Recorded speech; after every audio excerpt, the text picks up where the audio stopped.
perquè es torni a reintroduir un dret bàsic com és el de la mobilitat, no? En el context d'una democràcia liberal, avui està absolutament en qüestió. No? De tal manera que ho dic també perquè des de la perspectiva institucional, diguem-ne,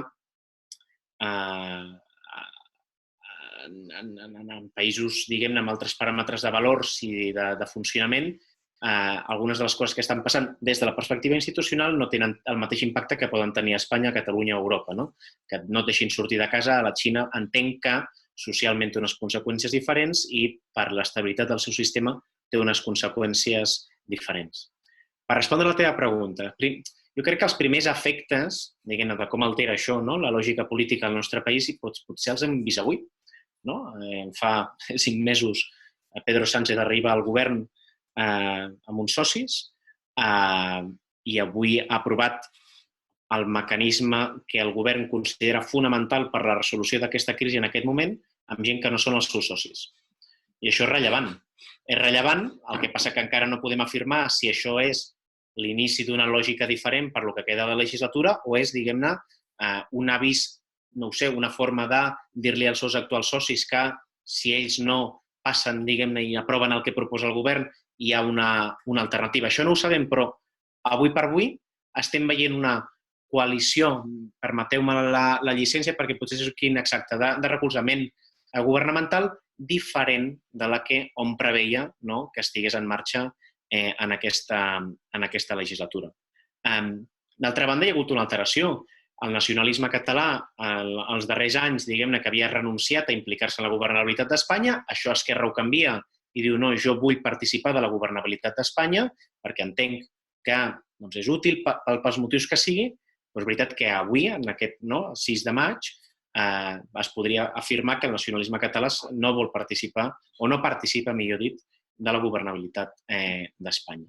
Mentre, en canvi, el Partit Nacionalista Basc ho continua fent i, a més, també llança el missatge de que gràcies a ells l'autogovern català en matèria de la gestió d'aquesta crisi pot veure's beneficiat. Això són uns primers efectes que avui estem veient. És veritat que per entendre bé els efectes o per, diguem-ne, veure fins a quin punt això pot posar potes en l'aire, la nostra estabilitat institucional, etc., cal veure la magnitud de la crisi a nivell sanitari, diguem-ne, i per tant l'impacte emocional, sobretot, que això pugui deixar i com això altera comportaments polítics, també a nivell econòmic, la magnitud de la crisi, però en aquest cas a nivell econòmic, però per mi, tornant a l'inici de la intervenció, i en això soc molt marxista, crec que la clau de moltes coses té a veure amb si les institucions són capaces o no de garantir condicions materials de la ciutadania. I en la mesura en la que siguin capaces, el debat serà un, i en la mesura en la que no siguin capaces, el debat serà un altre. Si les institucions donen resposta i són capaces, i estem veient alguns intents, complementar l'ingrés mínim vital que ja estan fent algunes comunitats autònomes, facilitar els ERTEs com a mecanismes per evitar els acomiadaments i, per tant, que no minvitant els ingressos de molts ciutadans, si això surt bé, diguem-ne, i les institucions tenen la capacitat de fer-ho, l'estabilitat del sistema pot, diguem-ne, sobreviure. Però si no ho fa, tot està en qüestió. I no només, no pensem què passarà d'aquí 3 anys si ho han aconseguit o no, sinó avui per avui també. Si hi haguessin altre tipus d'organitzacions no institucionals, i això inclou els partits polítics, que donessin aquesta resposta de garantir condicions materials, és a dir, per exemple, si Vox avui organitzés repartides de menjar a la ciutat de Madrid,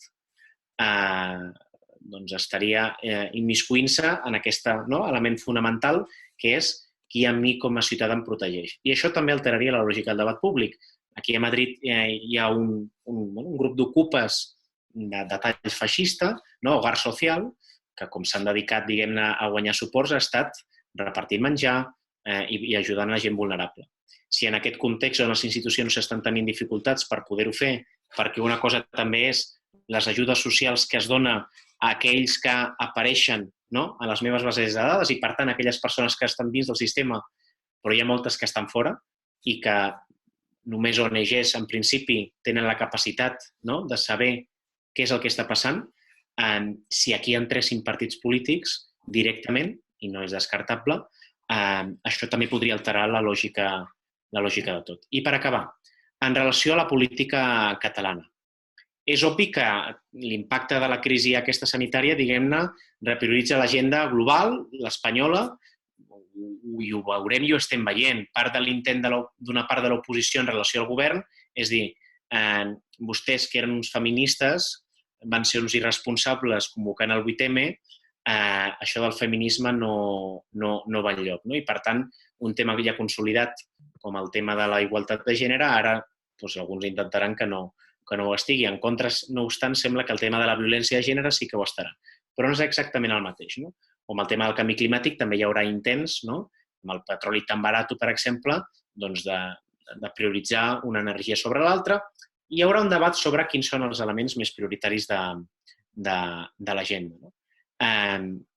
I tornant, diguem-ne, a la visió aquesta marxista, en la mesura avui més important que la meva identitat cultural, potser per molta gent, són unes altres. I això, per tant, reprioritza comportaments polítics que probablement, per un tema del tipus de votant, en el cas de Junts per Catalunya, no pugui condicionar tant l'agenda, però sí que impacta en l'estratègia d'Esquerra Republicana i en la voluntat de voler eixamplar la majoria independentista, gent d'altres perfils socioeconòmics i sociolingüístics. I si vol el conjunt de l'independentisme ampliar la base, que era una de les estratègies d'un dels principals partits polítics, doncs potser s'afegeix una nova dificultat, que és que una part d'aquell públic al que tu vols convèncer doncs té unes altres qualitats en aquests moments. Això és una de les coses, diguem-ne, de les possibilitats que hi ha sobre la taula. Per acabar, no, tenia aquí apuntat també, i en relació al que té a veure amb la política catalana en particular. Clar, en aquesta crisi, en aquestes 8 setmanes, també s'ha visualitzat, en la meva opinió, i es podria, diguem-ne, enfocar des de dues perspectives diametralment oposades, jo llanço al debat, o sigui, les limitacions de la Generalitat per gestionar determinades situacions. Alguns diran, evidentment, aquest és el problema, que no tenim la capacitat competencial de poder fer-ho, nosaltres ho podríem fer millor, és, de fet, el discurs d'una part del govern, però també és veritat que s'ha evidenciat la no voluntat de la Generalitat de voler, diguem-ne, fer allò que el darrer lustre deia que faria, que va arribar a fer, que en aquesta, quan es va organitzar, per exemple, el referèndum de l'1 d'octubre, quan es va fer la declaració institucional al Parlament de Catalunya d'independència, que després es va voler intentar mantenir aquesta tensió narrativa, diguem-ho així, amb una desobediència, diguem-ne, de tercer nivell, perquè va ser, diguem-ne, tot el tema de la pancarta, però que en canvi va tenir un impacte directe perquè, com a diputat, Quim Torra ha estat inhabilitat, però el govern de la Generalitat en aquest moment tenia la possibilitat de desobeir, si tenia realment la certesa que podria haver fet millor, fora part del seu projecte polític desobeir, i a més podria haver aprofitat el caos regnant a Espanya per poder-ho haver fet i no ho ha fet. I aleshores la reacció a això podria ser, quina sort, perquè són gent responsable i per tant no era el que tocava. I l'altra visió és, sí, si jo potser penso això, però en qualsevol cas queda cada vegada, diguem-ne, ja anàvem en aquesta direcció més evidenciat, que l'independentisme que governa s'ha anat adaptant al marc de joc, diguem-ho així, i que això s'ha acabat consolidant. I en un moment com aquest ha estat interessant veure com el conseller d'Interior, que és probablement una de les figures més independentistes del panorama polític català i des de fa més temps, en un moment determinat diu, no ho he pogut fer perquè el govern espanyol no em deixa. I el govern espanyol no em deixa, i jo faig el que el govern espanyol em deixa, també hauria o canvia o consolida una dinàmica determinada, que és tot el que vam veure fins a l'1 d'octubre i el mes d'octubre del 17, quedat en aquests moments, ja va quedar en pausa la meva opinió, però en aquests moments a mi ja, diguem-ne, que queda molt evidenciada la incapacitat o la no voluntat, que són coses diferents, dels independentistes que governen la Generalitat de portar a terme això. I això, lligat amb que una part del seu electoral i potencial a l'electorat té una repriorització en la seva agenda, també obligarà a reprioritzar i a, diguem-ne, i l'Astrid probablement ho viu des de dins i, per tant, podrà donar un enfoc diferent, obligarà a replantejar els termes del debat també per part de l'independentisme, que no vol dir que l'independentisme no sigui independentista, sinó que vol dir, i a més està lligat, que en aquest any s'espera que a finals d'any el president de la Generalitat pugui acabar sent inhabilitat i, per tant, hi hagi un relleu de lideratges i, per tant, diguem-ne que en general l'any 20 és un moment d'eclosió, un moment de canvi, un moment de catarsi, i això obligarà, no sabem cap a quina direcció, no sabem si amb els actuals partits polítics, amb els actuals actors institucionals, però obligarà d'alguna manera, diguem-ne, a iniciar una nova etapa. Cap a quina direcció encara no ho sabem. I aquesta seria, Antoni, la meva preocupació. Espero no haver-me allargat. Bueno, ja era això, una primera intervenció global i després anem a coses molt concretes. Doncs ara és el torn de l'Astrid, Astrid Alemany. Endavant, Astrid. Sí, gràcies al col·legi per haver-me invitat i també molt honrada de poder debatre amb el Nacho, que també fa molt temps que el segueixo. El Nacho ha plantejat un marc teòric molt, molt interessant, que passa que jo intentaré respondre com ara estic, allò que deia, el Nacho, al final estic a dintre del govern i ho estic vivint des de dintre, doncs també us puc donar un punt de vista més pràctic i més del que estem vivint dia a dia. Estem treballant moltíssim i també ho comentàvem abans, no hi ha dissabtes, no hi ha diumenges, però, contestant la teva pregunta, jo crec que els efectes de la crisi sanitària a la política, tant catalana com espanyola, es poden resumir en un impacte que genera 3 canvis en 3 tipus de situacions. Nacho en parlava, una crisi institucional brutal, ara hi entraré. La segona crisi seria una crisi en el model territorial. Els independentistes, evidentment, estem en aquest marc mental del model territorial i ara m'explicaré també. I per acabar aquesta primera intervenció m'agradaria fer una mirada de futur i també parlaré d'una possible crisi electoral que jo crec que ve cap aquí. Aquesta crisi institucional que parlàvem, la crisi, com sabeu, tot vol dir canvis i les institucions regides abans del coronavirus, l'AC i el DC, després del coronavirus, són diferents. Veiem, per una banda, el Congrés dels Diputats i el Senat, que sí que és veritat que ha mantingut sessions ordinàries amb molt menys diputats per aquesta seguretat sanitària, però sí que és veritat que tant el govern de la Generalitat de Catalunya com el Parlament s'han situat poder en un pla més en el segle XXI, si vols, i estan fent tots els consells de govern, els estem fent telemàtics, el Parlament, totes les comissions també les estem fent telemàticament, i sí que és veritat que hi ha hagut un ple presencial, però també amb aquest que només anaven els portaveus dels grups parlamentaris. Dintre d'aquesta crisi institucional, de com estan canviant les institucions en aquest moment, jo afegiria aquesta subcrisi de comunicació, que jo la titulo militars versus civils.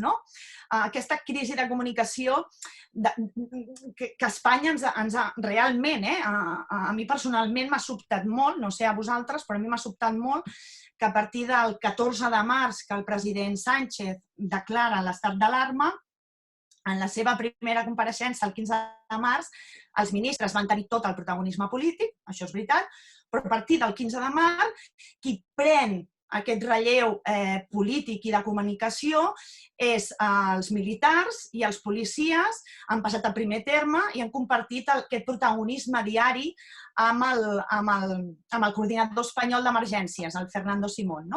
Per tant, els ministres van desaparèixer d'escena i s'han reservat només per compareixences puntuals i el que deia en el Parlament.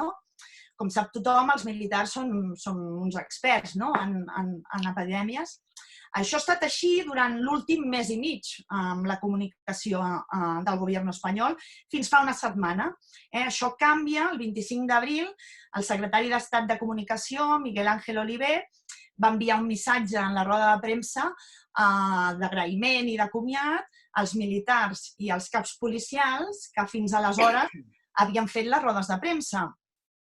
Però aquesta decisió no ha estat per un canvi de tendència comunicativa ni per decidir que ara fem les rodes de premsa civils i donem protagonisme als experts i als ministres, sinó ha sigut a través, i just després de l'afer del general de l'Estat, del major de la Guàrdia Civil, José Manuel Santiago, que va dir públicament que durant aquesta crisi els cossos de seguretat de l'Estat estaven treballant per minimitzar el clima contrari a la gestió de la crisi per part del govern. Vaja, que estaven controlant que no, a nivell de xarxes socials, doncs que no es critiqués el govern actual.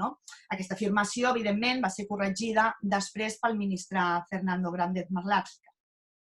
Però aquesta militarització que ens ha sobtat a tots, la veritat, també si analitzem el llenguatge de les rodes de premsa del president Pedro Sánchez, trobem que empra un llenguatge bèl·lic, amb majoria de paraules, combatir, guerra, posguerra, enemigo mortal, vencer.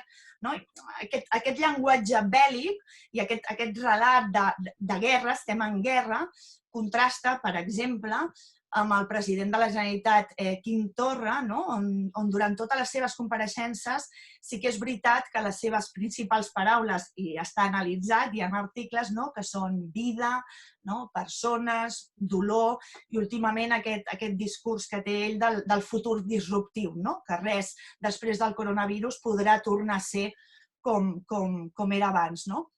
Ja no comparant el president espanyol amb el president català a nivell de llenguatge, sinó, per exemple, he buscat un mateix tipus de governant del president Sánchez de la mateixa edat, com podria ser el president del Canadà, Justin Trudeau, que realment ell el seu govern fa rodes de premsa civils, en aquest cas. De fet, jo, per preparar-me aquesta intervenció, he intentat buscar altres països on es facin rodes de premsa on els militars estiguin en primera fila i personalment no n'he trobat. Segurament vosaltres, ara que teniu més temps, podeu trobar algun país, però jo no l'he trobat.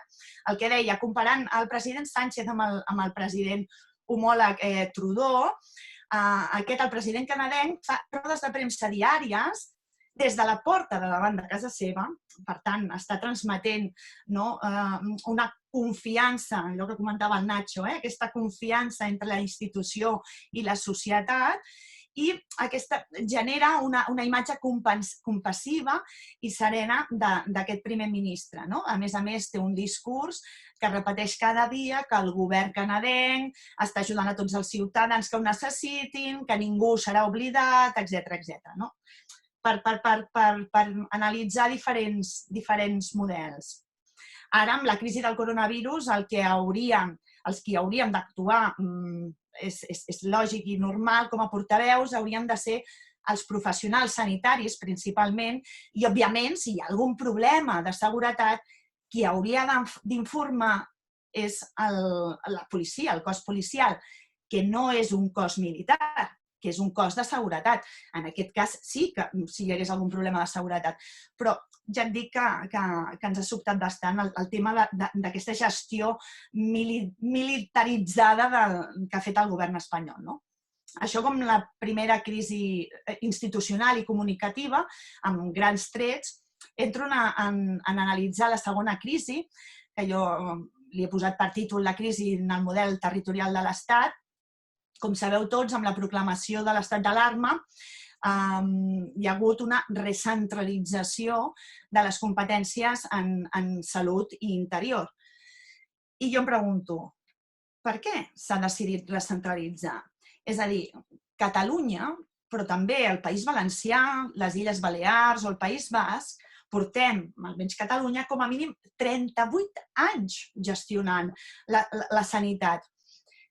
Només per l'experiència, només pels anys, Un hom ja sap amb quins proveïdors pot comptar, amb quins no, què funciona, què no funciona, quins són les teves xarxes de confiança, a més, tot el tema de la gestió territorial geogràfica de la sanitat. És a dir, no s'entén per què es recentralitza. A més, és conegut per tothom, i vosaltres ho sabeu millor que ningú, que els ministeris espanyols, tant de salut com de cultura, són ministeris buits de competències. Per tant, tenen pocs funcionaris i el que fan normalment gestionen i coordinen plans generals poca vegada executats, també ho haig de dir. I jo em torno a preguntar per què s'ha decidit recentralitzar. I penso que el coronavirus és una prova d'estrès per molts països i pels propis sistemes polítics.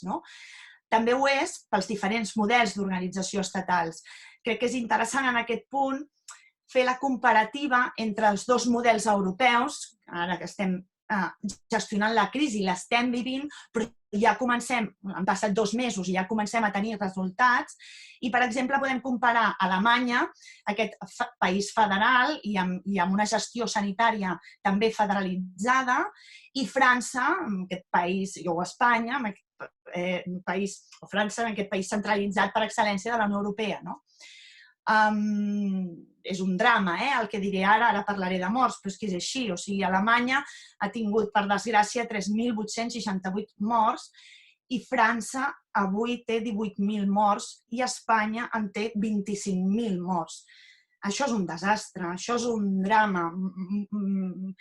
I aleshores, per què passa això? Per què hi ha aquesta gran diferència? Ho parlava també l'altre dia a l'editorial de Le Monde i hem de pensar que la descentralització alemanya està fundada en la cooperació entre les diferents Länders i els diferents... O sigui, que el pes de les mesures és dels Länders i aleshores es pacta amb la direcció general federal, el que s'aplica i el que no s'aplica. O com us deia, Le Monde, l'altre dia, l'editorial del 21 d'abril, fa 15 dies, diu la gestió de la crisi del Covid-19 i les seves repercussions sobre la població revelen l'abisme que hi ha entre França i Alemanya. Diu, la diferència és que mentre l'actuació de les institucions alemanyes pressuposa el consens entre la pluralitat política i els diferents territoris, diu Le Monde, diu el govern francès afavoreix la confrontació amb el territori. I això també jo crec que es pot ser extrapolable a nivell espanyol. Aleshores, torno a fer-me la pregunta, per què s'ha decidit recentralitzar? Diu el corredor que els independentistes no ens impliquem o que hem decidit fa un temps cap aquí no implicar-nos en la governabilitat d'Espanya. Jo, Nacho, no estaria tan segura. Hi ha un vídeo que corre per aquí que es diu Spoilers, de Torra Sánchez, no sé si l'has pogut veure. Us faig un breu resum. I és que aquelles mesures que el president Torra demanava reiteradament i que en un primer moment se li deia que no, al cap d'uns dies, casualitats, el govern les ha acabat aplicant. Per exemple, l'11 de març l'OMS declara la pandèmia mundial, el 12 de març el govern de Catalunya decideix tancar la Conca d'Òdena, que el govern espanyol li diu a l'endemà que no, però posant sobre la taula tot el drama de la pandèmia a la Conca d'Òdena, el govern espanyol finalment es retira, en aquest cas, i a partir del 13 de març es tanquen les escoles de Catalunya i el president Torra demana el confinament total de Catalunya i que ens tanquin ports i aeroports. El govern espanyol no decreta el confinament total fins al 29 de març, fins a 16 dies després d'aquesta petició del president Torra. Ara, 2 mesos després d'aquesta pandèmia, tenim 1.000 experts que ens expliquen que hi ha 2 tipus de transmissions, la exterior als diferents països i la transmissió interior. La transmissió exterior, tots els experts coincideixen a dir que venen a través dels ports i dels aeroports, que el virus ha arribat a través dels ports i dels aeroports. Per tant, no era descabellada aquesta petició. Un altre exemple, el dia 8 d'abril, el president Torra anuncia el fitxatge d'Oriol Mitjà i presenta el pla de desescalada per aplicar-lo a Catalunya. Quina és la resposta del govern? El ministre Escrivá diu que los técnicos catalanes son limitados i no s'aplica això el 8 d'abril. Ara, fa una setmana, el president Sánchez ens presenta el seu pla de desescalada i, casualitat, les fases són les mateixes que el primer informe de l'expert Oriol Mitjà. Un altre exemple, el 17 d'abril, el president Torra és el primer governant que demana i posa sobre la taula la necessitat de deixar sortir al carrer a la canalla, els nens i les nenes de casa. I el ministre Illa diu que de cap de les maneres, aquell 17 d'abril. O, també sorpresa, el 25 d'abril deixen sortir els nanos. Per tant, això que no ens impliquem en la governabilitat d'Espanya, deixa'm que ho posi en dubte. I jo em torno a preguntar, per què s'ha decidit recentralitzar?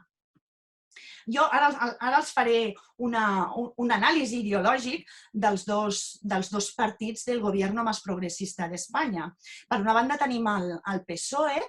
El PSOE, com tots sabem, o com els seus estatuts diuen, o com el Pacto de Granada del 2013 diu, té un ADN federal. El PSOE és un partit federal. I els llegeixo literalment aquest Pacto de Granada del 2013, Ganemos el futuro, és un document que podeu trobar tots per internet, diu, les 4 primeres línies, diu en aquest pacte el PSOE, dice, en la historia de España, la democracia y la descentralización política del Estado siempre se han necesitado mutuamente. Han sido realidades inseparables. El centralismo solo ha logrado imponerse sacrificando la libertad política.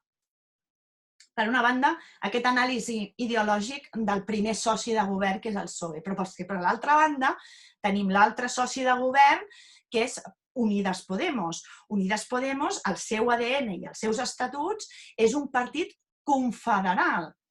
Per tant, si el gobierno más progresista de la història, amb els dos partits, un federal i l'altre confederal, ha decidit recentralitzar la gestió de la crisi, aquí hi ha una disrupció entre el seu discurs i el que un diu que és amb allò que fa. I com a analista polític, i molts de vosaltres segurament coincidireu, en política, quan hi ha aquesta disrupció entre el discurs i els fets, doncs això sí que et pot fer guanyar o perdre eleccions. I aquí entrem en l'última part del meu anàlisi, que seria la tercera crisi de futur, que jo crec que serà la crisi electoral. Tenim, al meu entendre, aquesta possible desafecció explicada per aquesta disrupció que us comento, del discurs i del qui ets amb el que fas, i per altra banda tenim aquesta pandèmia mortal i dramàtica que s'estan duent pares, avis, àvies, mares i familiars molt propers. Jo us puc dir, jo visc a 15-16 quilòmetres de la Conca d'Òdena i la gent que jo conec, tothom ha perdut algú. O sigui, és realment molt greu. Per tant, aquesta disrupció entre que aquesta institució, el govern, té entre el discurs i els fets, i aquesta por que s'està generant i generada a través per culpa de la crisi sanitària, molt em temo que això genera por i genera molta angoixa. I amb aquest còctel pot ser molt possible que generi un corrent bastant favorable al vot de la por. Per tant, hi ha una possibilitat d'augment de partits populistes i d'extrema dreta. Tot i això, Nacho també ho comentava i amb això coincideixo absolutament, hi ha un antídot perquè això no passi, hi ha una possible sortida, per tant no acabaré amb un missatge negatiu en aquest cas. L'antídot es diu renta bàsica universal per a tothom. O sigui, aquest és l'antídot, no? Que realment la institució, allò que comentava el Nacho, pugui generar i pugui fer-se valdre i complir amb aquest contracte social i no abandonar les persones, no? Però s'està parlant d'aquest model de renta bàsica, però quin model està plantejant els polítics avui, no? Estan plantejant una renta bàsica selectiva i pels més vulnerables, diuen, no? Ajudarem els més vulnerables, no? Però tractar de seleccionar els més vulnerables en una commoció sistèmica com l'actual és com buscar la dona o l'home que està més a punt d'ofegar-se i deixar la resta que s'ofeguin, no? Jo crec que avui no podem parlar de processos selectius de renta bàsica. Tots, absolutament tots, necessitem ajuda. Els polítics els costa entendre aquesta paradoxa, no? I molts prefereixen no entendre-la perquè així poden continuar amb els seus programes específics, amb els que creuen que estalvien diners públics. Seria molt millor subministrar a tot el món una renda bàsica i aplicar als rics una lleugera pujada d'impostos perquè no estiguin ni millor ni pitjor. El que s'ha descobert amb els assajos de rendes bàsiques a diferents països és que reforcen la resistència personal, familiar, poden seguir consumint, poden pagar els seus deutes, milloren, en tot cas, en la nutrició, en la salut, en el benestar general de les persones i, en contra dels prejudicis, les persones, amb la seguretat d'una renda bàsica, tendeixen a treballar més, no menys, i acostumen a ser més productives, no menys, així com més cooperatives i més tolerants. Per tant, acabo ja amb aquest antídot de la renda bàsica, la gent pot tenir menys por, pot estar millor i, per tant, els podem allunyar d'aquesta propensió a votar opcions d'extrema dreta o opcions populistes. I amb això acabaria. Doncs gràcies també, Astrid. Tal com havíem previst, aquestes primeres intervencions deixàvem exposar lliurement i amb extensió que calgués la vostra tesi. A partir d'ara sí que demanem una mica de brevetat per poder deixar temps perquè la gent plantegi coses. Per exemple, en Albert ens deia que poder el cas de França i Alemanya, la diferència de mortalitat no té tant a veure amb el model territorial, sinó amb la previsió del govern alemany a l'inici de la crisi i la seva capacitat de fer des de forma massiva. Ara us deixo un moment perquè us repliqueu el que heu exposat un i altre i aprofito per introduir una qüestió que heu tocat tangencialment, però que també com a efecte polític és rellevant. Penseu que la crisi actual per a la gent que està al govern és una oportunitat o més aviat és un perill mortal? És a dir, hi ha efecte realineament darrere la bandera, que es diu, o és allò de que qui ha de donar les males notícies després paga la factura? 2 minutets per cada un per poder dir-li la vostra i entrarem en la participació dels... Per comentar algunes de les coses que també ha dit l'Astrid, no? L'Astrid que està al govern, jo ara li diria, a mi no sé si m'agradaria estar al govern. Responent en part a la pregunta que feia l'Antoni, jo tinc molts excol·legues de la meva etapa del govern, jo vaig estar els 2 anys primers del CNC, diguem-ne. No, que s'havia posat al so d'algú. I la veritat és que, diguem-ne, es prenen decisions que més que mai es visualitza que tenen impacte en les vides de les persones. Que això, diguem-ne, havíem imaginat, ho donàvem per interioritzat, no? Que la política té impacte en la vida de les persones, però quan visualitzes en tan poc temps, no? Tot el que està passant doncs és més evident encara. Ara vaig aquí, però jo prenia notes del que deia l'Astrid i amb algunes coses hi coincideixo bastant, amb d'altres doncs tinc més dubtes o no hi coincideixo. No sé si la renda bàsica, conceptualment tot el que té a veure amb la renda bàsica a mi em sembla atractiu i és veritat que és una proposta que el Fòrum Econòmic Mundial porta temps posant sobre la taula, però des de la lògica de o garantim que tothom tingui capacitat de consum o no funciona el sistema econòmic que tenim.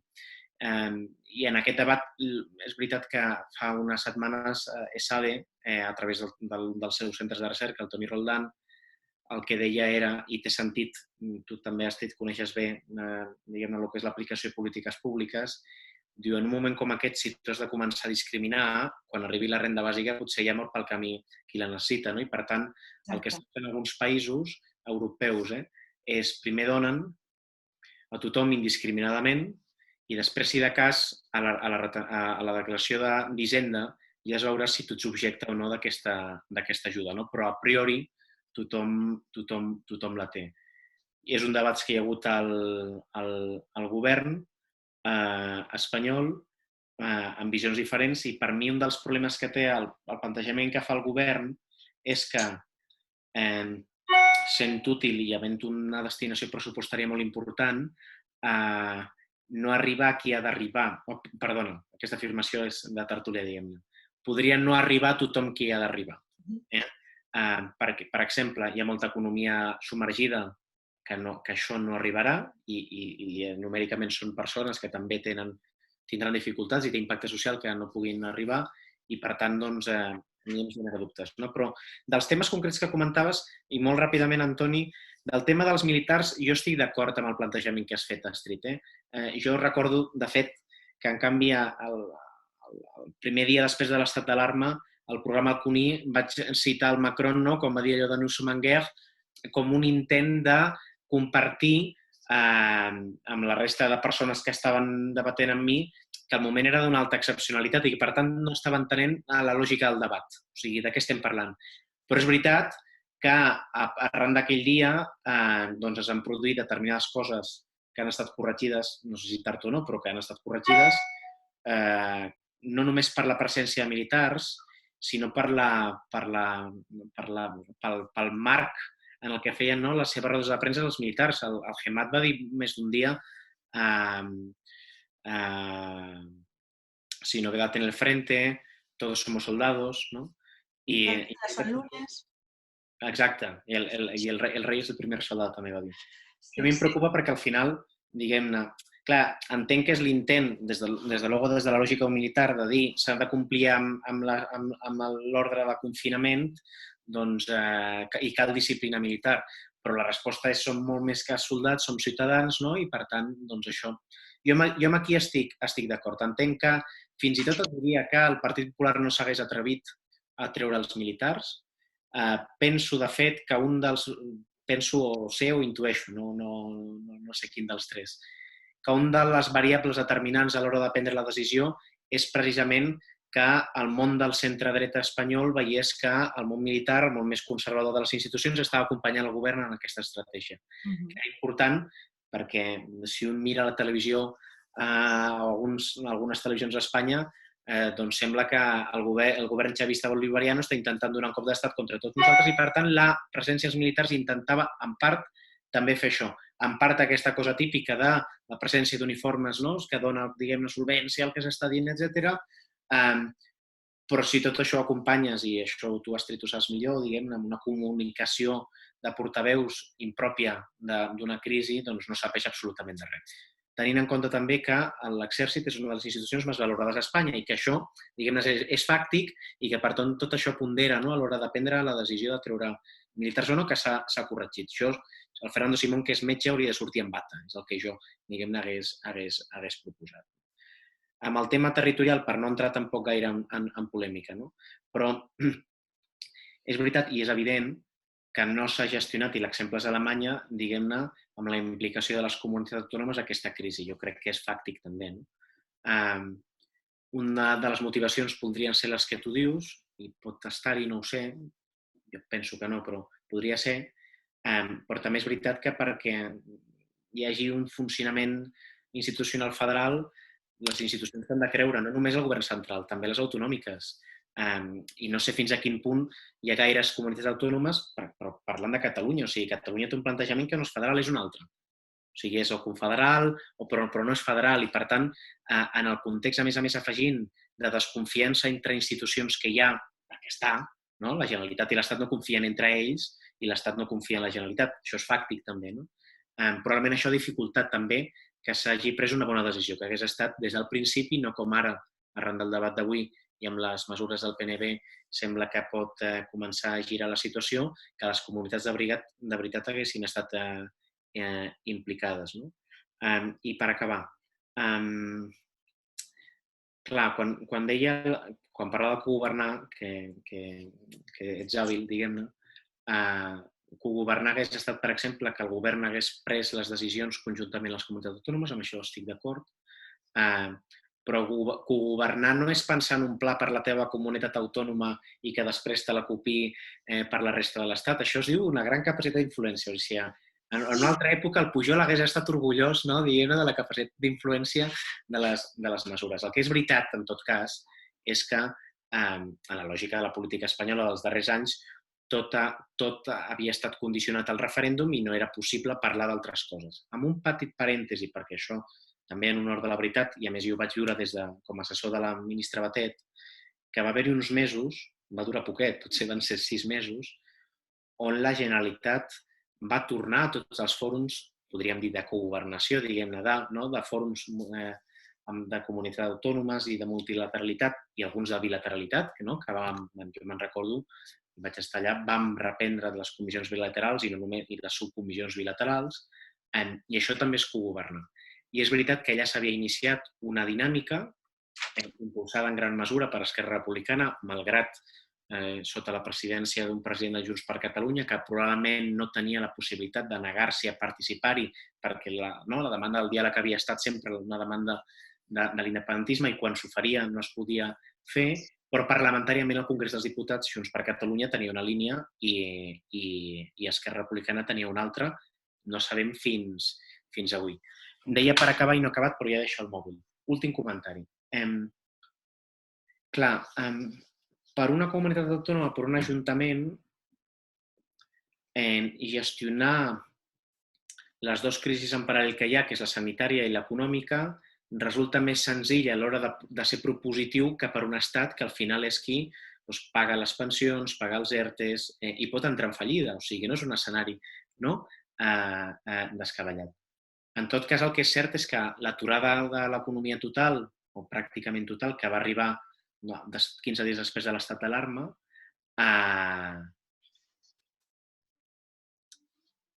tenia un impacte molt petit respecte als moviments o no que es feien de mobilitat.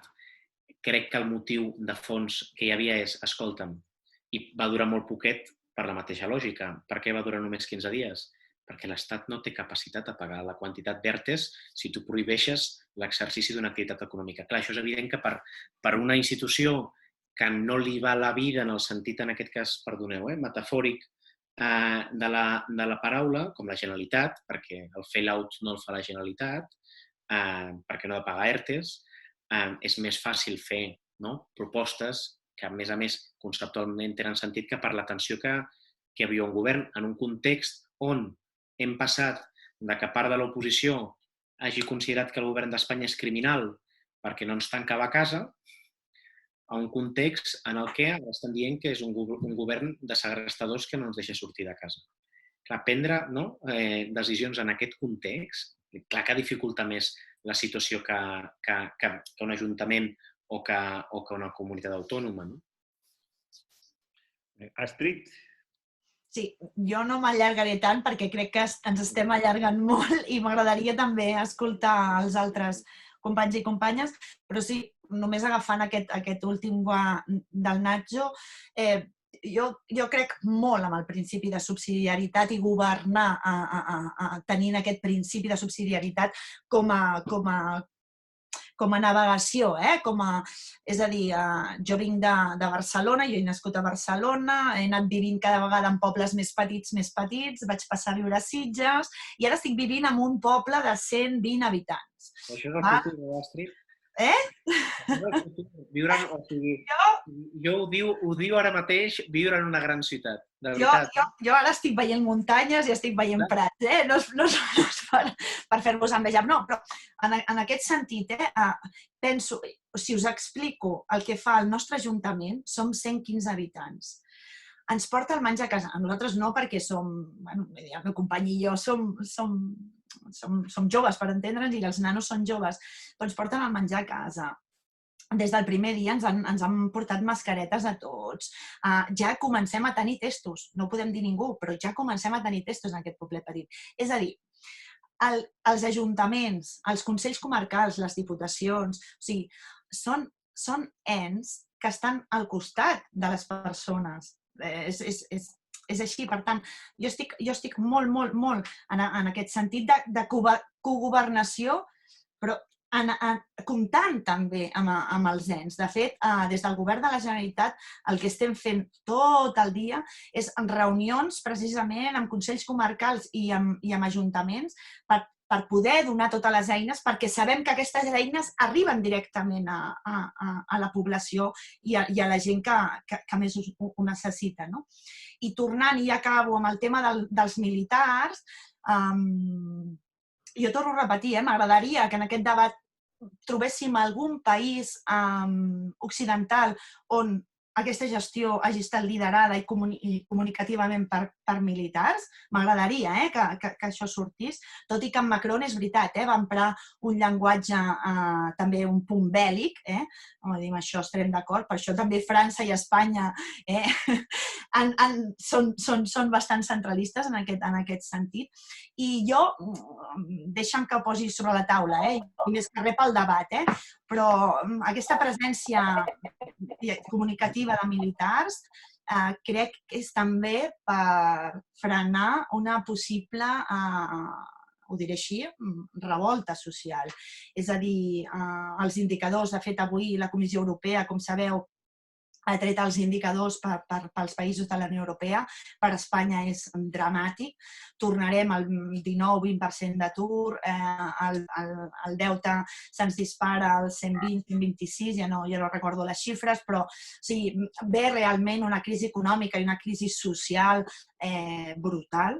Per tant, també penso que aquest posar el militar davant, que no sigui tan bé, perquè la institució estigui guardant aquest contracte social de mantenir la pau, que això és, com sabeu tots, el primer marc mental de la institució, que és generar la pau i mantenir la pau social, que sigui també precisament per això, no? Molt bé, doncs ara sí obrim les intervencions dels participants. Qui vol començar, si cas agrupem-ne un parell o tres i així hi haurà més marge per atendre'n moltes. Albert, doncs endavant. Espera, que et dono una altra vegada. Ara pots parlar. Albert Martín. Molt bé. Doncs, hola a tots. Felicitats per muntar això i també els dos intervinents han dit coses molt interessants. Amb el Nacho, només per recordar-li una coseta, que vaig col·laborar amb ell amb l'associació Debate l'any 2011 com a consultor de SADE. No sé si en recordarà. A veure, anant-hi el que volia demanar el sí. A veure, hi ha avui un article molt interessant d'en Ramonet de Lara contra l'estat d'alarma a partir de tenir o no una cultura democràtica. Simplement això, la relació entre l'estat d'alarma, la cultura democràtica. Un altre punt, com se'n sortirà la monarquia quan tot això torni a la normalitat? Si és una cosa que ja ens haurem, com ho veuen ells, ja ens haurem oblidat tots del Cristo, de la sort que han tingut de tenir el Covid pel mig, o bé hi haurà alguna conseqüència. I l'última qüestió, jo crec que hi haurà un combat pel relat, que aquest combat es basarà en si sent independents ens hauria anat millor o pitjor, que en tot cas això inclourà el tema de les retallades, ja ho està incloent, però que el tema de les retallades realment és per la gent que va als hospitals, però no per la prevenció del Covid, com ens ha demostrat Grècia i d'altres països, que l'important era la prevenció i, per tant, si pensen que es demanen responsabilitats, i a qui se li hauran de demanar? Als polítics, si no han fet cas als tècnics, o els tècnics per no haver tingut la previsió que haurien hagut de tenir i, per tant, doncs haurem de buscar tècnics millor. I una última qüestió, la capacitat de respondre a les inquietuds o a les necessitats dels ciutadans. A veure, quan tot això passi i tots els motius que van portar al 2017, a l'octubre del 2017 seguiran vigents. La manca d'inversions, el no poder fer lleis adequades a la nostra realitat sociopolítica, el no tenir diners per la dependència, tot això seguirà igual. Per tant, quins seran realment els interessos de la gent? Si hi ha alguna altra paraula, aprofitem per ajuntar-ne un parell. Algú més vol dir la teva? Sí. Primer això.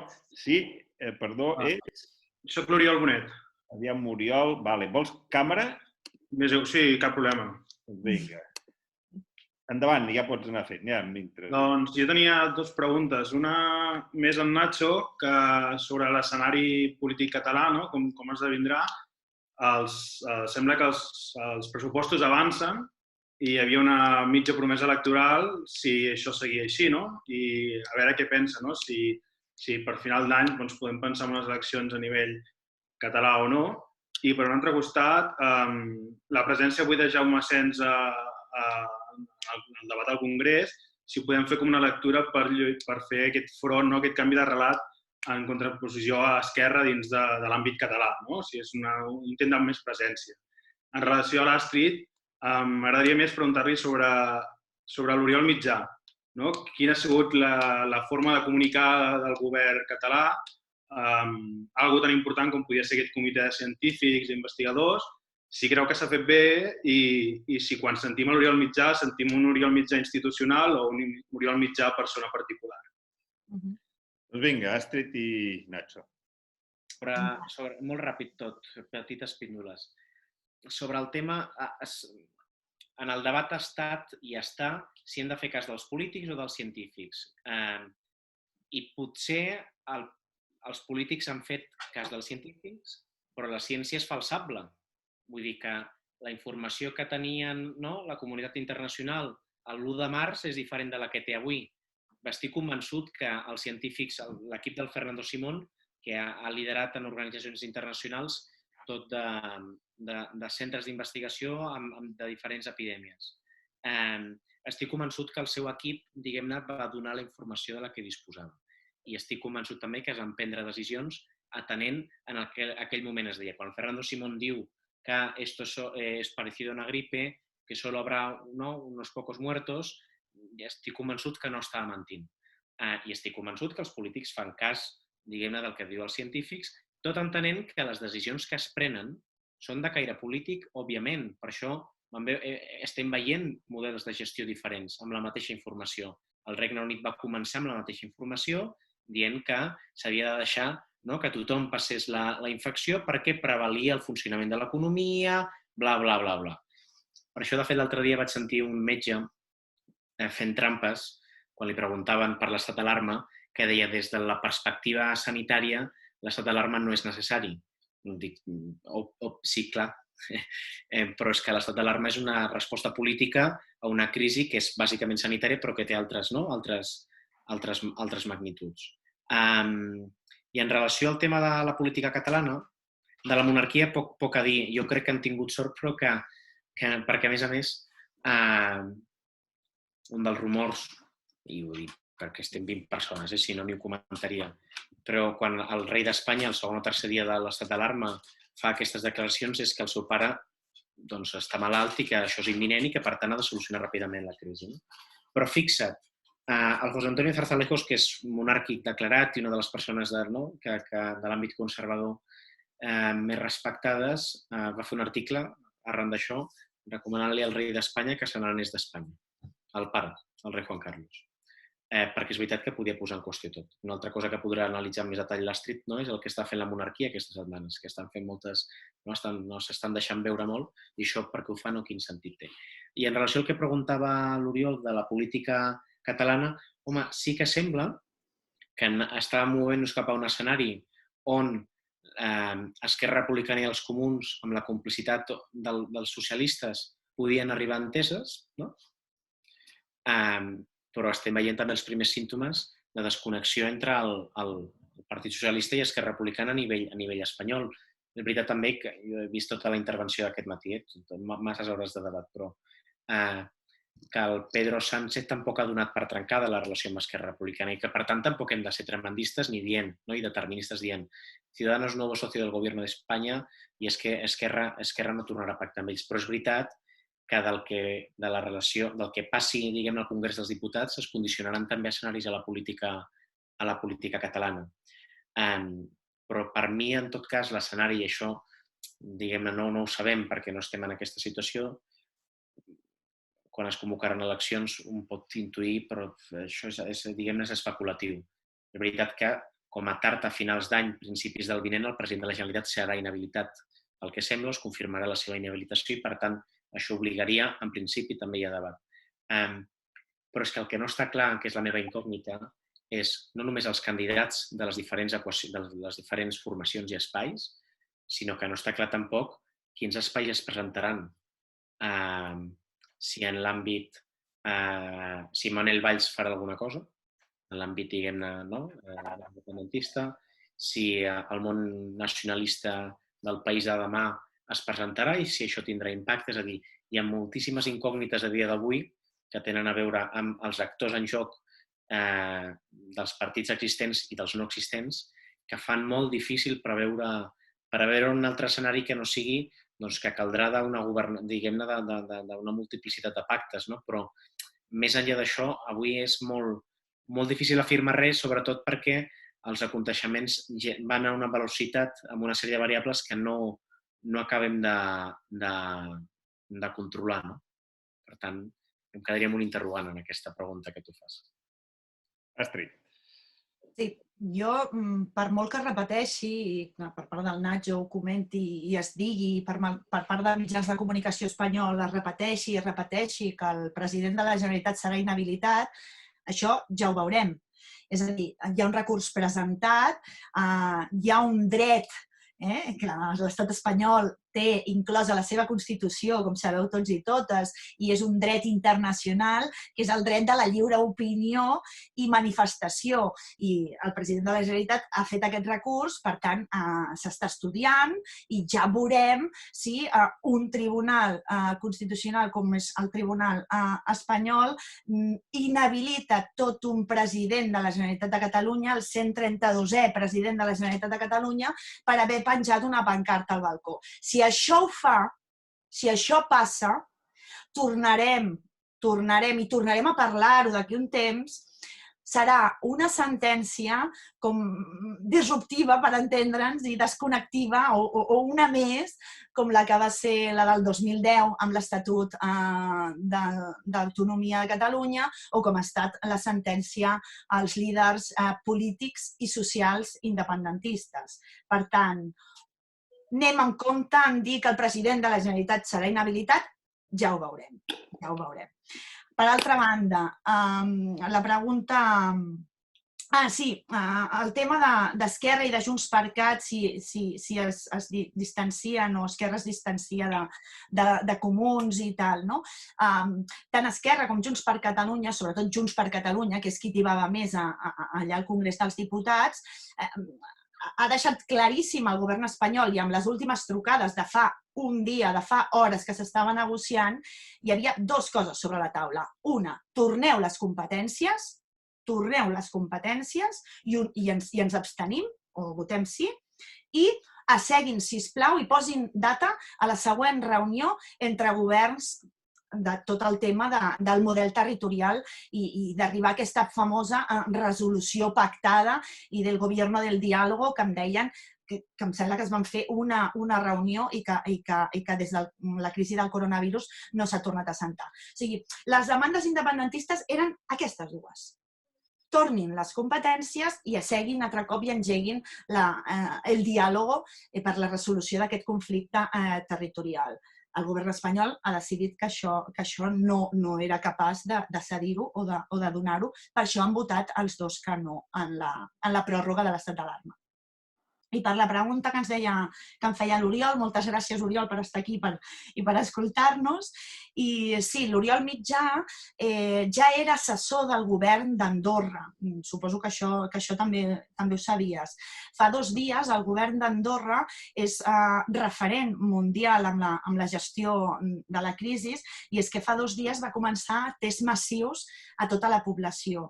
Faran 60.000 tests, són 77.000 habitants, per tant, a quasi tothom, excepte la canalla i els bebès, faran a quasi tothom testos massius, i tenen 59 punts de control i cada dia faran 8.000 testos. Vull dir, estan parlant que en 15 dies tindran una radiografia absoluta del país.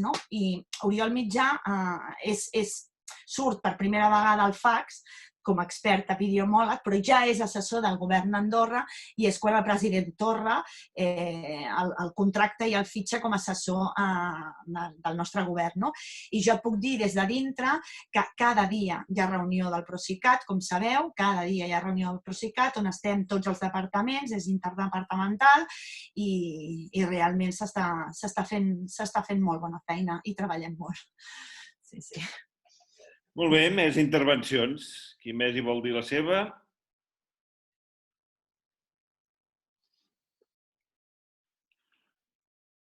Alguna pregunta, algun comentari? Jo, si vols, per donar temps, només un comentari en relació al tema que m'interpel·lava l'Astrid, el tema de la desobediència. El motiu pel qual és processat el president de la Generalitat no és per opinar que hi ha presos polítics a Catalunya i que exigeix la seva llibertat. Diguem-ne, és per no atendre un requeriment en una campanya electoral d'un òrgan administratiu que li demanda, sisplau, que tregui una pancarta. I, per tant, ell, de fet, és advertit de que està incorrint en un delicte de desobediència. Ell és tan conscient, de fet, que això es perd en el relat de l'independentisme que ell mateix retira la pancarta. La qual cosa també, diguem-ne, impacta entre, tu ens parlaves del que es diu i del que es fa, doncs entre les grans diferències que hi ha entre el que es diu i el que es fa per part de l'independentisme que governa la Generalitat, perquè mentre promouen desobediència, en qüestió d'hores, doncs compleixen amb el que hi ha. Una altra cosa és que, i és un debat que a mi em sembla jurídicament interessant i que els juristes, això són un altre col·legi professional, doncs és interessant que tinguin, és sobre, en relació a la seva inhabilitació com a diputat, no va ser la Junta Electoral qui pren la decisió, i és veritat que jo crec que no és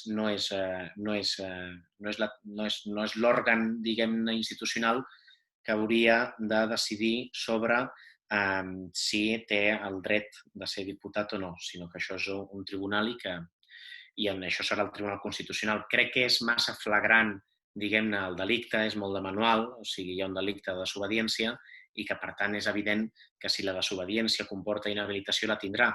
I aquí, diguem-ne, el fet d'aventurar-se a afirmar que serà inhabilitat, podem dir, molt probablement serà inhabilitat perquè, a judici de l'interpretador aquest que soc jo, el delicte és evident, es va desobeir.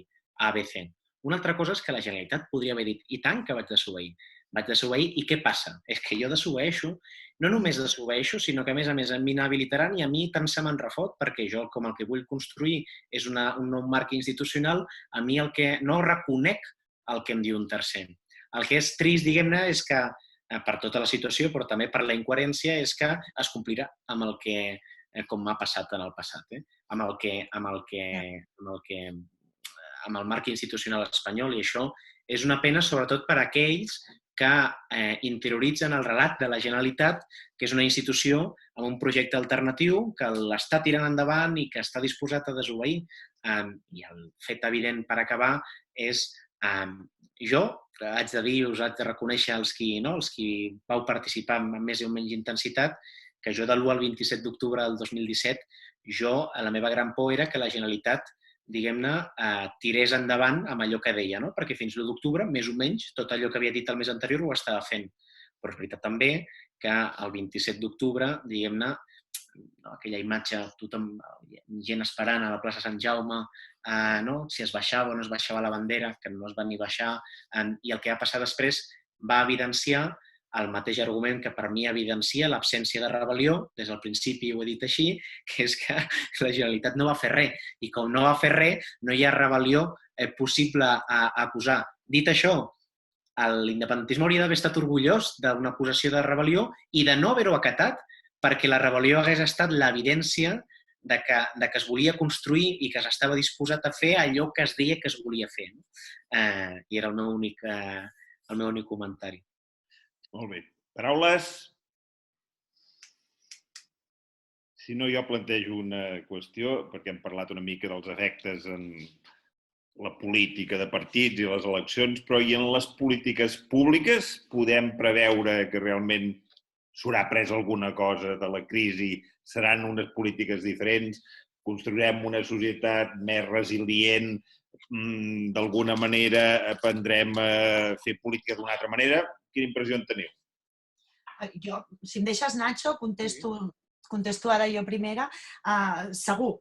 O sigui, des del govern de Catalunya segur que es farà una altra política i tan evident és això, és que acabem d'aprovar els pressupostos pel 2020, aquest augment dels 3.000 milions d'euros que ja veníem incorporats, però la feina ara dels departaments és reestructurar tot aquest pressupost. És a dir, tot el que s'havia plantejat de fer no es farà i s'haurà de reestructurar i redirigir per el que comentàvem abans, per salvar a les persones treballadores, a les pimes, a les petites empreses i a les empreses mitjanes, que són el 99% del teixit de casa nostra.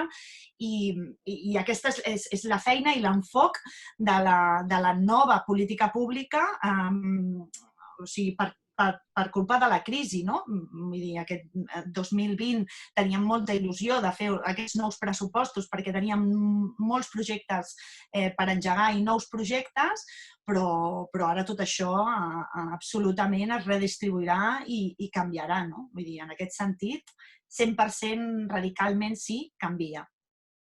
Nacho? Jo soc més escèptic. Com sabeu, el Ministeri de Política Territorial és també el Ministeri d'Administracions Públiques o de Funció Pública, diguem-ne, i qui regeix, per tant, tot el funcionament de l'administració. I aquí segur que estaríem d'acord l'Astrid i jo. El disseny de l'administració espanyola no és ni del segle XX, probablement és del XIX, i no ho dic amb un ànim menyspreatiu, ho dic, diguem-ne, lamentant-ho. Això quasi totes, per això. Que això a moltes institucions ens passa, que estem molt atrasades a nivell de protocol. Probablement, i això ho veiem també en funcionaris amb els que jo he treballat, que el seu origen era de comunitats autònomes, que com les comunitats autònomes és un invent recent, la construcció, amb tots els dèficits que pugui tenir el seu funcionament, però la construcció és moderna, és de fa 40 anys, i això l'ha permès créixer amb totes les dificultats que té, però amb uns paràmetres de l'any 1978 o de l'any 1980. Clar, l'administració espanyola neix amb uns paràmetres que encara, diguem-ne, condicionen moltes coses. Ahir, per exemple, el director de l'Escola Diplomàtica explicava com ara començaran a fer cursos per facilitar que tothom pugui ser funcionari, que ara fer una oposició és una cosa complicadíssima, que només poden fer uns quants que puguin tenir el temps, diguem-ne, i per això, i aquí l'independentisme té raó, però això, casualment, la gent de Ciudadanos ho deia també quan presentaven un projecte regenerador per a Espanya, però que els cognoms de molts dels funcionaris es repeteixen. I soc molt escèptic, parlant amb col·legues actuals que estan treballant al govern, per exemple, un tema vinculat al Covid. A Espanya no hi ha una aplicació com les que hi ha en altres països occidentals, no parlo de la Xina, que és intervencionista, o de Singapur, o de Taiwan, a Espanya no hi ha una aplicació de rastreig, per exemple, de tot el que té a veure amb el Covid i de l'alerta i que t'avisi. I no n'hi ha perquè els funcionaris no ho veuen, perquè posen problemes en això. No perquè no hi hagi una voluntat política. Algú diria que els polítics estan per davant dels funcionaris, però és mentida. O sigui, almenys és la meva percepció. Per tant, lligant amb la teva pregunta, si no hi ha una reforma integral de l'administració espanyola, i això vol dir regular l'accés públic a la funció pública, això vol dir moltes coses, no hi pot haver-hi un tipus de política pública diferent. Escolta'm, a Espanya el Partit Popular es va carregar una agència d'avaluació de polítiques públiques i encara no s'ha reintroduït. O sigui, a Espanya no s'avaluen les polítiques públiques a nivell nacional. Clar, en aquest context, per molt d'impacte emocional i per molta voluntat fins i tot política que hi pugui haver, si no hi ha voluntat política de reformar l'administració, doncs no hi haurà cap tipus de política pública diferent diguem-ne, per impossibilitat. No? Sí, tenim dues paraules, Xavier Prat i David Poldevida. Xavi, primer. Vols càmera? Hola, bona tarda, moltes gràcies. Per tot plegat he fet tard, però bueno. Vol càmera? Càmera? Vinga, càmera. Aviam, si ho sé connectar. Em veieu? Ja està, sí. Sí? Va. Endavant. Doncs, aviam, lligant el tema de desobediència amb tema de malestar o possible evolució de la situació econòmica de molta gent concreta, i no parlo de desobediència institucional, sinó de desobediència civil. Creieu que és un escenari factible i lligat amb allò de la possible inhabilitació d'en Torra, unes possibles eleccions, uns possibles resultats, o sigui, un possible momentum, etc. Aviam si això ho contempleu com a quelcom, un escenari realista o no, de que es pugui tornar a alinear uns quants planetes i que hi pugui haver un altre moment de desobeir, però ja no nosaltres, ja no esperar que desobeeixin les institucions, sinó desobeir la gent. Molt bé. I David Poldevida, que és el president de l'Associació Catalana de Professionals. Endavant, David. David. Em sentiu ara? Sí, ara sí. La càmera la pots comentar si vols i si no, tu mateix. No sé si ho pots fer tu o... Sí, ja està. Val. No, m'agradaria fer us demanaria en primer lloc, evidentment, agrair al Nacho Corredor i a l'Astrid Alemany que ens estiguin permetent assistir a un col·loqui tan interessant i, evidentment, també agrair-ho al Col·legi de Politòlegs.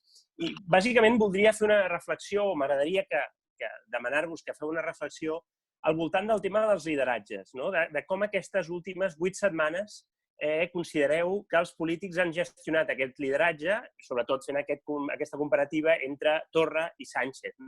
Jo m'agafo a la realitat que tinc aquí on estic. Jo no estic aquí a Catalunya, estic a Buenos Aires. Per tant, he observat molt de prop tots els lideratges de tots els presidents de Sud-amèrica al llarg d'aquests últims 2 mesos i, per tant, tinc, diguem, el meu model que he pogut anar seguint i he anat seguint dia a dia, hora per hora, amb compareixences, etc. I el que he vist és que aquesta gent, no sé si serà un suflé, però a la majoria han tingut un increment de la seva popularitat en la forma, moltes vegades paternalista, podríem posar molts exemples, de com han gestionat el lideratge d'aquesta crisi que ells van poder preveure diferent de com es va gestionar a Europa, van veure com estava evolucionant el tema a Europa i van córrer a prendre decisions molt contundents en quant a tancar espais aeris, tancar col·legis, centres d'oci, etc.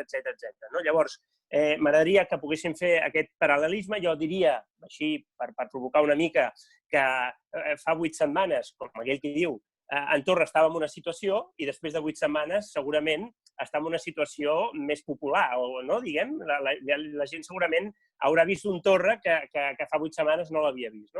No sé si això és extrapolable en el cas de Sánchez. I després, clar, evidentment, també tenir en compte com s'han gestionat alguns d'aquests lideratges a Europa i al món. Els països on els líders han estat dones, sigui el cas d'Islàndia, el cas de Noruega, el cas de Nova Zelanda, doncs tenim un exemple de que, segons com s'han gestionat millor les coses que en països on justament al capdavant hi havia homes. També penso que és un element interessant. I, finalment, molt bé, s'ha gestionat un cert lideratge i s'ha acumulat un percentatge de lideratge al llarg d'aquestes setmanes, però què passarà ara? Perquè el pitjor està per venir. Em sembla que era l'Astrid, però segurament el Nacho potser també ho ha comentat, que la crisi econòmica que ve és per apretar a córrer. Ja no us explico a Sud-amèrica. Aquí la gent, jo crec que el virus no sé fins a quin punt els hi preocupa. El que realment els hi preocupa són els problemes socials que hi poden haver en els propers mesos amb tot el tema de la crisi econòmica, perquè ja plou sobre mullat i veníem d'una realitat molt complicada, no? Clar, evidentment, aquest suflé ara està amunt, potser aquest suflé baixarà en el moment en què arribi el tema econòmic. I fins i tot com s'ha gestionat les pressions dels lobbies econòmics, el tema de l'IBEX 35, demanant que, sisplau, tornéssim a la normalitat i poguéssim sortir de la situació d'emergència quan abans per poder reactivar l'economia. Jo també ho he sentit avui o ahir, diferents sectors de l'economia a Catalunya demanant, sisplau, que passéssim a la fase 1 i em sembla que la decisió és que, excepte les Terres de l'Ebre i l'Aran i no sé qui més, la resta continuarem encara a la fase 0, no? Bé, perdoneu que m'hagi allargat, però m'agradaria que poguéssiu valorar una mica tot plegat. Molt bé. Nacho, Astrid? Doncs, ràpidament, i començant pel final, el tema dels lideratges. Jo, per cert, que dius que estàs a l'Argentina, clar, jo hi veia un vídeo del president de l'Argentina tocant la guitarra i em preguntava si el president espanyol hagués fet el mateix, quina hagués estat la reacció, llegint un poema a un nen, dirigit a un nen.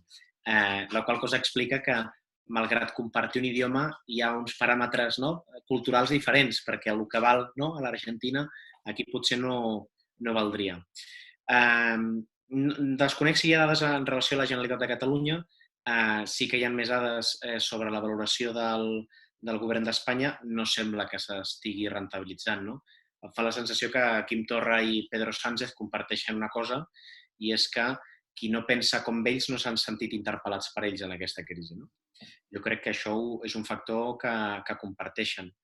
En canvi, per posar exemples de polítics espanyols, hi ha dos polítics que jo no voto i que estan lluny meu, que sí han tingut la capacitat de gent que pensa diferent que amb ells interpel·lar-los. Un exemple evident és l'alcalde de Madrid, el José Luis Almeida, i que té unes quotes de valoració per les dades que s'han publicat aquest cap de setmana altíssimes, molt altes, i hi ha una altra líder política que és catalana, que és la Inés Arrimadas, que avui veiem la reacció de l'opinió publicada diguem-ne, molt favorable a la part d'esquerres, diguem-ne. I, per tant, jo valoro, la Rita Maestre deia l'altre dia, que crec que també és algú que està fent el que toca fer, diu l'electorat, el que passa que no sé si l'afirmació és certa o no, l'electorat penalitzarà qui no vulgui governar i a qui vulgui, diguem-ne, enfrontar o destruir. Jo crec que Pedro Sánchez i Quim Torra no han tingut la capacitat de convèncer gent nova. No m'imagino un votant de Ciutadans, del PSC, del Partit Popular dient Quim Torra el meu president. Passa el mateix amb el Pedro Sánchez. No m'imagino un votant de l'oposició, dels qui ja tenien animadversió, del PP o de Vox, dient este és mi presidente.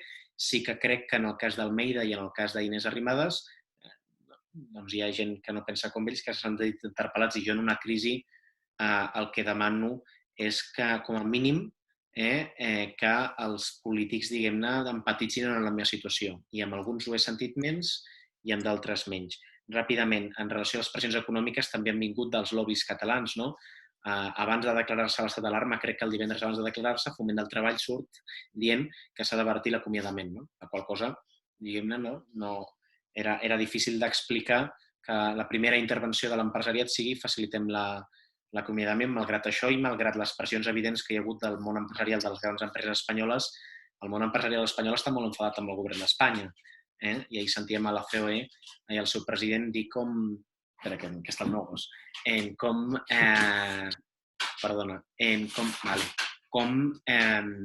Com estan en contra de l'ingrés mínim vital i d'algunes mesures que s'han implantat.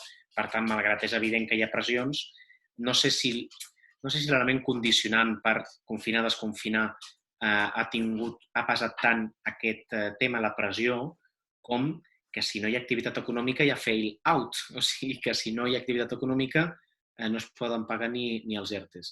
I en relació al tema de la desobediència civil institucional al Momentum, clar, és un escenari que contemplaria, òbviament.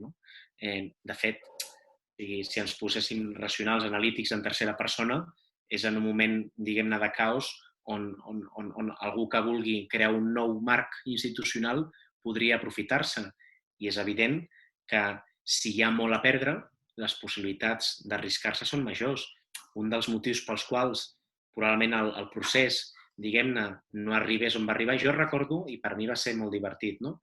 L'Oriol Junqueras fa molts anys, quan encara jo crec que era eurodiputat, va proposar una vaga indefinida. I va dir que de fer una vaga indefinida per pressionar el govern d'Espanya aturant l'economia catalana. Un mecanisme legal, una vaga, que podia fer condicionar el govern d'Espanya. I part de l'opinió publicada i alguns polítics catalans, especialment del món de Convergència, li deien, no, jo recordo, diguem-ne, la Pilar Rahola dient no, que venia a dir que amb les coses de menjar no s'hi juga. Clar, amb les coses de menjar no s'hi juga en un moment que ja van estar, perquè hi ha molt a perdre, però en un context on no hi hagués tant per perdre, doncs per què no es podria produir aquella situació? Astrid. Sí,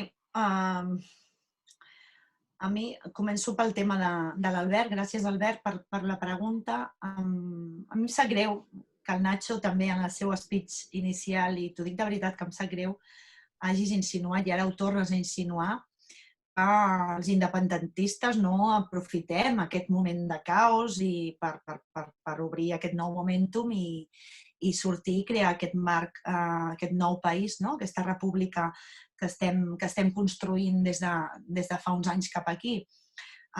No ho farem ara, i insinuar això en aquest moment tan dur on ja et dic, jo estic molt a prop de la Conca d'Òdena, o sigui, hi ha molta gent patint i hi ha un gran dolor. La política, als catalans i als independentistes sobretot ens interessa moltíssim, però la vida va per sobre de tot. I jo crec, i ara sí que empalto amb la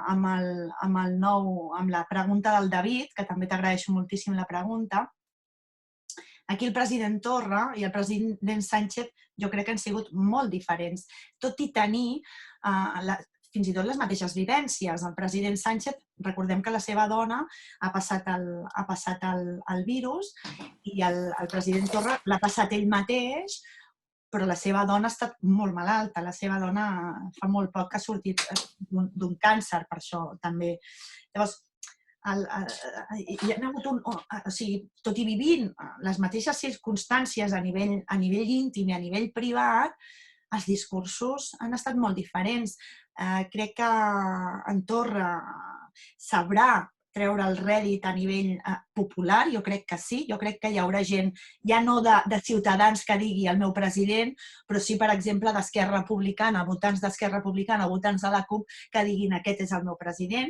Això segur que sí que està passant, perquè Torra ha tret amb aquesta crisi el seu discurs més humanista, i això de posar en primer terme la vida, i en la gestió interna us dic que és així i que ho està fent. I per tant, Pedro Sánchez, que també ha tingut poder, i a més viu a Madrid, i Madrid també ha sigut molt dramàtic la devastació que ha causat aquest virus, de tenir el dolor i la mort tan a prop, no ha sapigut transmetre com el president Trudeau, que us comentava abans, el de Canadà, que està cada dia davant de la seva porta de casa i fent les rodes de premsa amb un llenguatge molt proper, molt humanista també, si vols.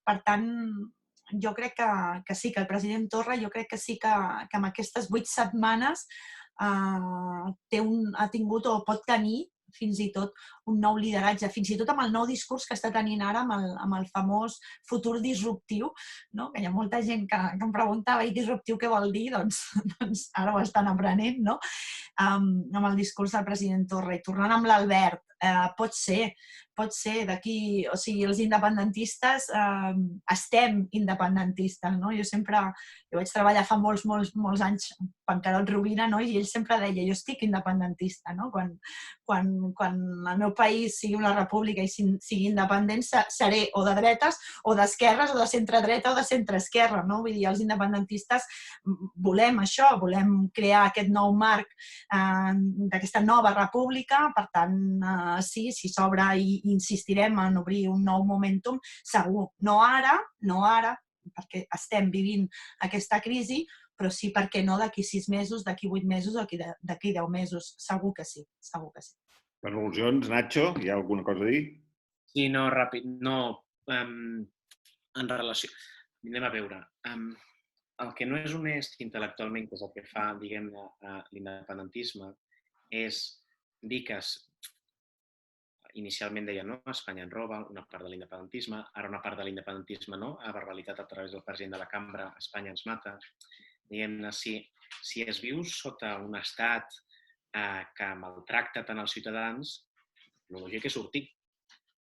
O és que és mentida la primera fase. Per això jo no animo ningú, diguem-ne, aprofitar el moment per generar més caos. Jo el que diguem-ne, evidencio és que fent una anàlisi com fa l'independentisme de la situació, el que no s'entén és que una vegada més no sigui coherent. Si jo pensés que Espanya m'està matant, jo vull marxar, no? d'Espanya. I és l'enèsima vegada que passa una cosa d'aquestes característiques. De tal manera que el que queda esmenat totalment és que l'afirmació, la república que portem un temps construint, no s'està construint cap república. I això, diguem-ne, per una part de l'electorat independentista, hauria de ser, doncs, veure com els seus governants diuen una cosa, però no va acompanyada de fets. Aquesta legislatura, abans de la crisi, no? Havia de ser la legislatura de l'aplicació del mandat de l'1 d'octubre. I el gran acte de desobediència que hi ha hagut és el que, diguem-ne, l'acte ridícul de la pancarta. No s'entén, a més, si saps que estàs desobeint per una cosa que tingui més utilitat per aconseguir els teus objectius. I és aquesta la contradicció que crec que és evident. Al marge d'això, és veritat, i això, diguem-ne, al marge de la meva consideració personal, no? sobre els fets dels que parlem, el que és veritat també és que en un moment, no parlo d'ara, parlo en 6 mesos, no? Imaginem una situació econòmica difícil i de més. Hi ha més incentius per part de la ciutadania d'implicar-se en un procés revolucionari que en una societat de benestar, si no hi ha benestar. I per això un dels objectius del govern d'Espanya ha de ser també garantir la pau social, garantir aquestes condicions materials perquè no es puguin produir aquestes situacions. Són dues coses diferents, no? En un escenari, diguem-ne, independentment de si hi ha independentisme o no, però que l'independentisme pot aprofitar, i una altra cosa és que aquesta construcció de la república no s'ha concretat en res des de l'any 2017. Òbviament perquè Espanya no ens deixa, perquè, diguem-ne, no posarà una catifa vermella, però també per una manca de voluntat, perquè potser consideren que els costos són massa elevats, perquè no estan disposats a el que sigui, però no s'està disposat a fer. I això és fàctic també, no, diguem-ne. Es queda una última intervenció de Josep Ferreny. Josep, hola. Què tal? És una pregunta pel Nacho. Sí? M'entens? Sí, se't sent. Creu que un cop passat aquest període, diguéssim, de pandèmia, i amb absència de violència, es podrà parlar de tot Espanya o encara no? No, crec que no ho he sentit bé, Josep. No sé si, Antoni, tu ho has sentit millor o Astrid. M'ha escapat coses. Pots repetir-ho una mica més fort, si pots? Sí, a veure, un cop passada la pandèmia, sí? I amb absència de violència, si a Espanya, ara sí, es podrà parlar de tot. Si en absència de violència, un cop passada la pandèmia, a Espanya es podrà parlar de tot. No, o sigui entenc el plantejament de la pregunta, no? Per allò que s'atribueix a José María Aznar, no? De no ausencia de violencia se puede hablar de todo. I que, diguem-ne, que això xocava, no? Amb la realitat de que durant molt de temps, no? Semblava que no era veritat aquesta afirmació, i perquè el govern de la Generalitat, diguem-ne, jo faig l'afirmació que no hi ha hagut violència per part de les institucions en cap moment, però fins l'any 2017 era evident que no havia passat res cridaner, però a més el govern d'Espanya, en aquell cas del Mariano Rajoy, considerava que no s'havia de parlar en aquell context. Fixa't que una de les discussions que hi va haver quan es van reactivar les comissions bilaterals govern-Generalitat, quan la meva jefa, diguem-ne, va arribar al govern d'Espanya, era sobre si s'introduïa o no el tema del referèndum en les comissions bilaterals. Hi va haver un debat molt interessant, que era que, diguem-ne, l'advocacia de l'Estat recomanava no introduir-ho a l'ordre del dia al considerar que del que allà es parlava estava fora de l'ordenament constitucional. Però jo recordo, i per mi, escolta'm, malgrat jo no sóc independentista, tinc una visió d'Espanya diferent de la madrid-centrista també, no? I per tant, quan jo recordo perfectament i ho vaig veure, em va semblar emocionant, no? Perquè no ho hagués pensat, i menys amb els antecedents més immediats que hi havia. Quan la vicepresidenta del govern, no? Carmen Calvo, abans d'aquestes comissions, va afirmar que Espanya és una democràcia on es pot parlar de tot i que, per tant, els independentistes havien de plantejar això que ho plantegessin, i això es va acompanyar, o sigui, es va poder plantejar el que es va voler. Si la pregunta és... El que sí que crec és que... O sigui, per això jo crec que hi ha dues opcions. O sigui, hi ha l'opció que el govern d'Espanya, que el govern de la Generalitat compri el marc institucional i, per tant, doncs, parli en l'entorn institucional complint amb la normativa, o que si considera que el que ells demanden no hi cap a la normativa, passin al seu pla B o al seu pla A, diguem-ne, que és desobeir i construir una república. El que no val és pretendre no complir, que és el que va passar fins l'any 17, no? Complir amb el marc institucional espanyol, però en paral·lel pretendre que l'altra part et vulgui incorporar en els seus mecanismes de participació i aquí és on jo veig la incoherència. És l'independentisme el que ha deixat de parlar de referèndum els darrers mesos, no és, o una part de l'independentisme i que ha deixat, no? Esquerra Republicana ha deixat de condicionar dur tot aquest tema. Però parlar, jo crec que es pot parlar de tot, no? I tant de bo es pogués parlar més, si vols, però avui per avui l'independentisme no està demanant... Bueno, està demanant, de fet, un referèndum que ja es va celebrar segons l'independentisme. O sigui, a mi em costa entendre conceptualment què és el que vol l'independentisme. O sigui, fer un referèndum que ja es va fer un altre referèndum però pactat amb l'Estat, per tant, renunciar al mandat de l'1 d'octubre, que és l'eix central que no sé de què vol parlar l'independentisme. Molt bé. Si cas, com que portem ja... Espereu, si hi havia per aquí alguna altra paraula... No. Doncs portem 1 hora i 3/4 de debat. Si voleu fer la intervenció final breu destacant el que us vingui de gust o el que cregueu més rellevant. Comences, Astrid, ara tu? Sí. Bueno, per acabar, tampoc no tenia pensat un final, però sí que, bueno, agrair a tots l'assistència. Bueno, sí, per acabar, dir només una cosa que quedi molt clara, no? Des del punt de vista del govern i des del punt de vista del govern independentista de Quim Torra, no jugarà ara, en breu, ni en un mes ni en 2 mesos, amb obrir un nou momentum. Sí que potser s'obre sol, com comentava l'Albert, si arriba o no arriba la inhabilitació o les noves eleccions. Posar sobre la taula les noves eleccions vol dir debatre programes polítics, vol dir debatre projectes polítics, per tant, és un bon moment per tornar a parlar-ne del que volem ser en la propera legislatura o si construïm quelcom nou, i també tindrem a la volta de 6-7 mesos aquesta valoració de com ha anat la pandèmia, perquè la pandèmia marxarà. Això és un missatge que també ens hem de repetir tots, això passarà. No tot tornarà a ser el mateix, però ens tornarem a abraçar, ens tornarem a fer petons, que jo tinc moltes ganes de fer-ho amb els amics i amb les amigues, suposo que tots estem igual. I res, moltíssimes gràcies al degà, a tu mateix, Antoni, al director i als companys i companyes que m'heu estat escoltant. Moltíssimes gràcies. Merci.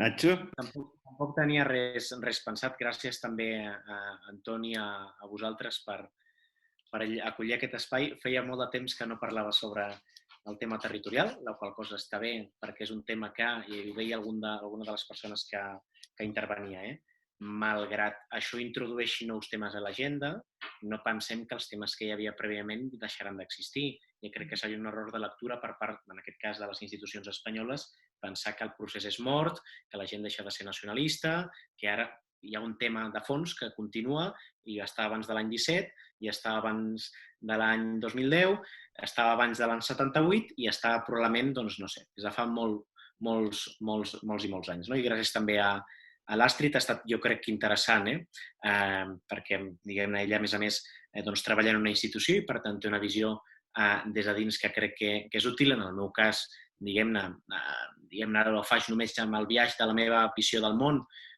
però havent treballat a una institució, i això és interessant. De fet, segurament, un diàleg que aquí, un spin-off d'això és el dia a dia a les institucions, com es treballa, com interactuen les institucions. A mi aquest debat em sembla molt interessant també. I per acabar, jo sí que crec que, i ho deia l'Astrid, ho han dit alguns dels intervinents, jo ho he apuntat, a mi el que més em preocupa, i sense voler menystenir qualsevol de les altres derivades d'aquesta crisi, a mi el que més em preocupa és la derivada, perquè ho engloba tot, probablement, institucional de tot això. O sigui, de veritat que aquí, Europa la vam construir, diguem-ne, amb 3 supòsits, que és el creixement econòmic, la redistribució d'aquest creixement econòmic i la consolidació com a conseqüència d'aquesta redistribució d'això que hem anomenat classes mitjanes, que han mantingut una estabilitat a tota Europa els últims 50 anys. Avui aquest pacte està en qüestió. Si no hi ha creixement econòmic, si no hi ha redistribució d'aquest creixement, si no hi ha classe mitjana, aquests 3 supòsits que permetien el benestar, doncs això que hem conegut com a societat del benestar, estat del benestar, estat de dret i estat democràtic està en qüestió. I a mi és la principal preocupació que tinc tot plegat. L'Astrid deia, escolta'm, la crisi sanitària per sort passarà, amb un impacte fort en moltíssima gent que, per cert, condicionarà segurament el vot de molta gent també, a qui atribueixi les responsabilitats, l'impacte emocional de tot això. Però hi ha un tema, diguem-ne, estructural, que és de supervivència del nostre sistema de drets i llibertats. Per això és important. Jo aquí estic d'acord amb la crítica que s'ha fet des del nacionalisme català, per exemple, amb la presència militar. Hi ha coses que, malgrat l'excepcionalitat, es poden prendre decisions que poden tenir un sentit d'eficiència, és igual, però és veritat que qüestionen elements fonamentals del nostre sistema. De fet, a mi una de les ministres que més m'agraden d'aquesta crisi és la Margarita Robles, entre altres coses per la capacitat que ha tingut d'interpel·lar gent contrària.